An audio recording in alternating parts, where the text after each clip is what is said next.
Le sort réservé à l'ancien président de la République sera connu dans quelques jours. La commission spéciale mise en place au Sénat pour analyser le réquisitoire de l'auditeur général des forces armées de la République démocratique du Congo est déjà à pied d'œuvre. Lors de la plénière consacrée à cette question, les sénateurs ne se sont pas mis d'accord sur la procédure de poursuite selon la loi portant statut d'un ancien président de la République élu. Mais pour certains observateurs, à la place de la chasse aux sorcières, il faut privilégier la cohésion nationale. Suivez.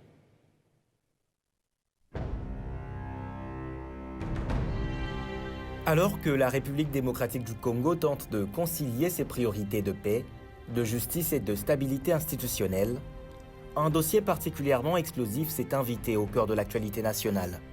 La demande de la levée des immunités de l'ancien président Joseph Kabila. Un débat aussi juridique que politique, dont les ramifications vont bien au-delà de la procédure parlementaire.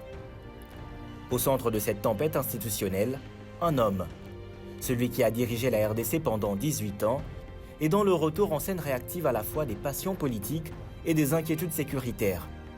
Un faisceau de preuves indique nettement que la coalition M23-AFC bénéficie également du soutien de M. Joseph Kabila Kabange, sénateur à vie. Face aux indices sérieux de culpabilité recueillis en son encontre et aux conséquences incalculables des actes par lui posés, la nation congolaise que nous défendons attend de bon droit qu'une occasion lui soit donnée de fournir ses moyens de défense devant la justice. La plénière convoquée au Sénat pour examiner le réquisitoire de l'auditeur général des FARDC visant Joseph Kabila n'a pas tranché. Malgré des heures de débat tendus, aucune décision définitive n'a émergé. Deux camps s'opposent. D'un côté, ceux qui invoquent le principe d'égalité devant la loi, y compris pour un ancien chef de l'État. De l'autre, les partisans du respect strict de l'article 224 du règlement intérieur du Sénat, qui exigerait une procédure en Congrès, Assemblée nationale et Sénat réunis. Selon moi, que ce réquisitoire de l'ancien chef de l'État ne doit pas être traité au niveau du Sénat, plutôt au niveau du Congrès. Face à cette cacophonie juridique, la Chambre haute a adopté une posture prudente.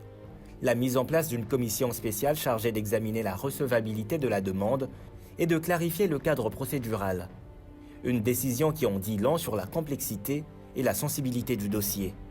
La lecture des deux réquisitoires ainsi que des articles de la Constitution et du règlement intérieur. Et sur ce, je décrète un huis clos. La relance de ce dossier intervient dans un contexte particulièrement tendu. L'annonce du retour de Joseph Kabila par la partie orientale du pays a fait bondir Kinshasa. S'il rentre par l'Est, bon, pourquoi l'Est ferait jaser? Et à Ouvira, il a des résidences. À Bukavu, il a des résidences. Il peut rentrer partout. Au Katanga, il a des résidences. Il n'y a aucune loi qui oblige quelqu'un à passer par Kinshasa pour rentrer dans ce pays. Très vite, le pouvoir en place a accusé l'ancien président de collusion avec la rébellion du M23-FC.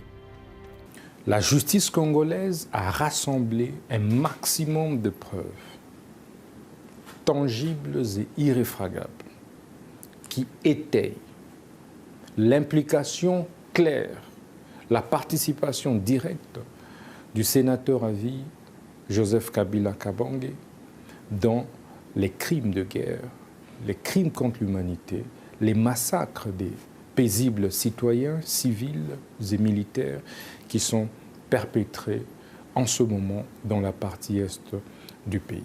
Nous attendons donc du Sénat la levée pure et simple des immunités du sénateur à vie Joseph Kabila Kabange ainsi que l'autorisation des poursuites. Celui-ci dément catégoriquement, mais la machine politico-judiciaire semble être emballée. Suspension des activités du PPRD, son parti, demande de dissolution introduite auprès du procureur général près la Cour constitutionnelle, interdiction de sortie du territoire pour plusieurs cadres de la formation. D'autres partis de l'opposition, accusés eux aussi de connivence avec les ennemis de la République, subissent le même sort. Pour les proches de Kabila, il s'agit d'un acharnement. C'est Kabila qui fait peur en réalité, parce qu'il est innocent dans tout ça. Même tous ces toutes ces affabulations sur son entrée à Goma, en réalité c'est une fabrication du régime. L'objectif c'est quoi? Instrumentaliser la crise qu'ils ont créée eux-mêmes avec les M23 et les autres, manipuler l'opinion. Des voix s'élèvent notamment parmi les organisations de défense des droits humains pour appeler à la retenue et à la protection du pluralisme politique. À leurs yeux, cette séquence fragilise la cohésion nationale et alimente les tensions dans un climat déjà marqué par la guerre dans l'Est. L'affaire soulève un débat fondamental. Faut-il privilégier la justice ou la stabilité politique? Passe par une réconciliation nationale qui exige une retenue dans les poursuites à caractère politique. Pour d'autres, la fin de l'impunité est une condition sine qua non pour restaurer l'autorité de l'État et rendre justice aux victimes de l'agression. La situation est d'autant plus délicate que des négociations sont en cours entre le gouvernement congolais, le Rwanda et la rébellion M23FC, sous l'égide des médiateurs internationaux à Doha et Washington. Dans ce contexte, toute action perçue comme une chasse aux sorcières pourrait fragiliser les avancées obtenues et décrédibiliser le discours de paix porté par Kinshasa. Votée à la veille des élections de 2018, la loi portant statut des anciens présidents vise à rassurer les sortants afin de garantir l'alternance pacifique. Elle leur assure, entre autres, une immunité à vie pour les actes posés dans l'exercice de leurs fonctions. C'est ce cadre légal qui est aujourd'hui remis en question dans une démarche qui interroge sur l'indépendance des institutions et les réelles motivations derrière la procédure. L'affaire Kabila teste la solidité de cette garantie institutionnelle. L'élan démocratique engagé depuis 2018 risque de se heurter à une réalité politique plus brutale, celle de la polarisation extrême, où la justice devient l'instrument d'une revanche politique. Il y a un sérieux problème là. La cohésion. La cohésion est menacée. Et si la cohésion est menacée, le dialogue intercongolais ne se fera pas. Le dialogue intercongolais ne pourra pas se faire. Et s'il ne se fait pas, il n'y aura pas une transition comme celle que nous avons connue à l'époque où Joseph Kabila était au pouvoir. Alors que les évêques catholiques et les protestants poursuivent leur campagne pour un pacte social de cohésion nationale, cette affaire illustre les défis qui se posent à toute tentative de dialogue. Pour être crédible, ce pacte devra passer par une clarification du rôle de la justice, la protection des droits fondamentaux des acteurs politiques et une vision partagée de l'intérêt supérieur de la nation. La commission spéciale du Sénat a donc entre ses mains bien plus qu'un simple dossier juridique. Elle porte la responsabilité d'orienter l'avenir démocratique du pays. C'est un processus de paix qui a pour vocation de mobiliser le peuple congolais afin de combattre tout ce qui entrave son développement et son bien-être intégral. Pour nous, ce rendez-vous devra se tenir dans un esprit de fraternité et de tolérance pour aboutir à une vraie réconciliation.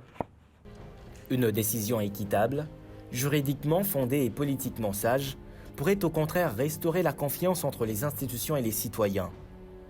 La saga Kabila est bien plus qu'un feuilleton politico-judiciaire. Elle cristallise les fractures d'un pays en quête de justice, de paix et de cohésion. Elle pose aussi la question cruciale de savoir si la RDC est capable d'appliquer ses lois sans compromettre son avenir démocratique. Dans cette affaire, le pays joue à la fois sa crédibilité institutionnelle et sa capacité à sortir grandi d'une crise politique majeure. La balle est désormais dans le camp de la commission spéciale et, in fine, du peuple congolais tout entier.